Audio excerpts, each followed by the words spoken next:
Hi, hello, வணக்கம். Welcome to வண்ணங்கள் 100. நம்ம சேனல பார்த்துக்கிட்டு இருக்கிற அனைத்து நண்பர்களுக்கும் அன்பு வணக்கங்கள்.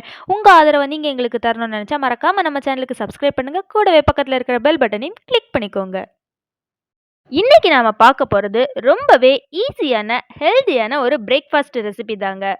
இந்த பிரேக்ஃபாஸ்ட் ரெசிபிய நம்ம உடனே சட்டுன்னு செஞ்சு முடிச்சிடலாங்க. இந்த பிரேக்ஃபாஸ்ட் செய்ய உங்களுக்கு குறைஞ்சது 5 நிமிஷம் தாங்க தேவைப்படும். இதை எப்படி செய்யறது அப்படின்னு பார்க்கலாம் வாங்க. இந்த பிரேக்ஃபாஸ்ட் செய்கிறதுக்கு நாங்கள் ஒரு செவ்வாழைப்பழம் எடுத்திருக்கோம். உங்ககிட்ட எந்த பழம் இருந்தாலும் நீங்கள் எடுத்துக்கலாம், ஏத்தன் வாழைப்பழத்தை தவிர.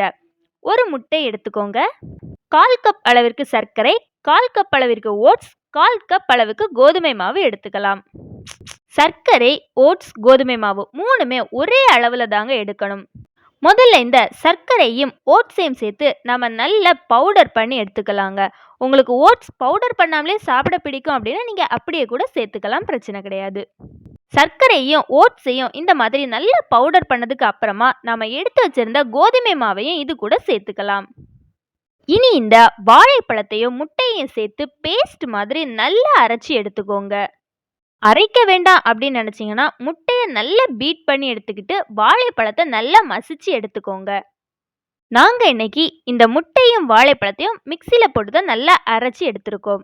இதில் வாசனைக்காக நாங்கள் 1 ஸ்பூன் அளவுக்கு வெண்ணிலா எசன்ஸ் சேர்த்துருக்கோம்.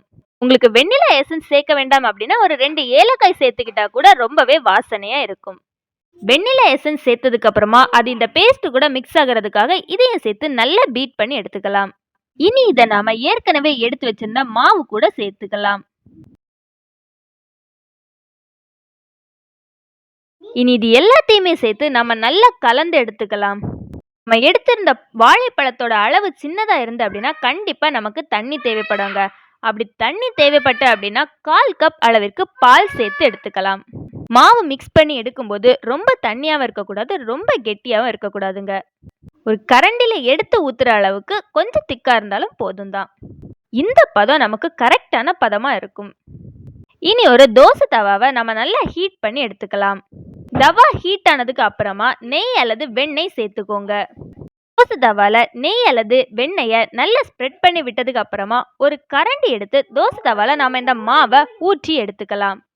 ஒரு 2 நிமிஷத்துலயே மாவுக்கு மேல நமக்கு பபிள்ஸ் மாதிரி வந்துருங்க. அப்படி வந்த உடனே நாம மாவை திருப்பி போட்டு எடுத்துக்கலாம். ஃப்ளேமை நீங்க ரொம்ப லோவா வச்சுக்கோங்க. மீடியம் ஃப்ளேம்ல இருந்தாலே நம்மளுக்கு சீக்கிரமா கரிஞ்சு போயிடும். இப்ப நமக்கு ஒரு பக்கம் நல்லா வெந்துடுச்சு. இதை நாம மறுபக்கமும் திருப்பி போட்டு நல்லா வேக வச்சு எடுத்துக்கலாம். 2 பக்கமும் நல்லா வெந்ததுக்கு அப்புறமா நாம இதை ஒரு பிளேட்டுக்கு மாத்தி எடுத்துக்கலாங்க. இதில் உங்களுக்கு ஒரு வேளை இனிப்பு பத்தலை அப்படின்னா இதை சர்வ் பண்ணுறதுக்கு முன்னாடி கொஞ்சமாக மேலே ஹனி ஆட் பண்ணிக்கோங்க.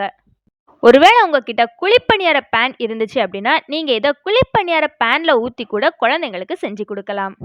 உங்கள் குழந்தைங்க டிஃபன் சாப்பிடலை அப்படின்னு நீங்கள் ரொம்ப ஃபீல் பண்ணீங்க அப்படின்னா கண்டிப்பாக இதை ஒரு நாள் செஞ்சு கொடுத்து பாருங்கள். உங்கள் குழந்தைங்க ரொம்பவே விரும்பி சாப்பிடுவாங்க. டிஃபனில் கிடைக்கக்கூடிய சத்துக்களை விட இந்த மாதிரி நீங்கள் செஞ்சு கொடுத்தீங்கன்னா அதிக அளவு சத்துக்கள் உங்கள் குழந்தைங்களுக்கு கிடைக்குங்க.